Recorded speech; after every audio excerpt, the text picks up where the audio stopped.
Mungu kama wewe, hakuna Mungu kama wewe, ewe Mungu wangu, hakuna Mungu kama wewe, hakuna Mungu kama wewe, hakuna Mungu kama wewe, ewe Mungu wangu.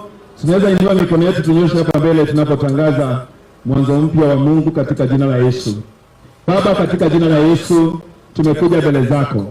Wewe ni Mungu unaopenda wale wananyenyekea mbele zako, na siku ya leo ni ishara kwamba tunanyenyekea chini ya miguu yako. Ulisema wanyenyekevu utawabariki. Siku ya leo Mungu wetu, hawa viongozi wetu tunawaweka kwenye mkono wako.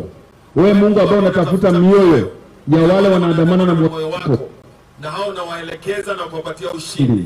Siku ya leo Mungu wetu, wewe ambaye unapenda nchi yetu ya Kenya, tunaomba utuongoze, tunaomba utuelekeze tunapoendelea na mambo ya amani katika taifa letu.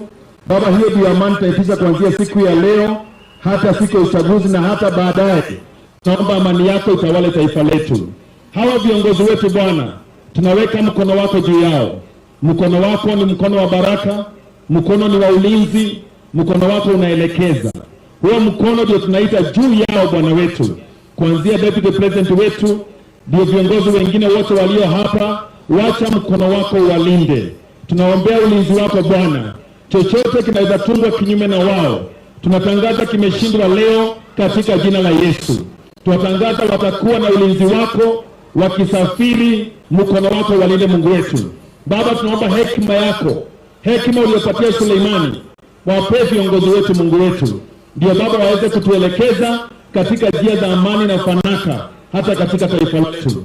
Wabariki nchi yetu ya Kenya siku ya leo. Tunatangaza Kenya ni nchi ya amani. Viongozi wote ambao hawakupendi ewe Mungu wetu, tunawaondoa katika njia zetu.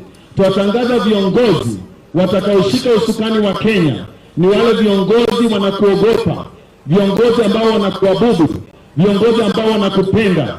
Hao ndio viongozi tunaombea kibali katika taifa letu. Viongozi wengine wote ambao hawajakupenda wewe Yesu, ambao hawajakuabudu wewe, tunatangaza hawatapata nafasi katika taifa letu.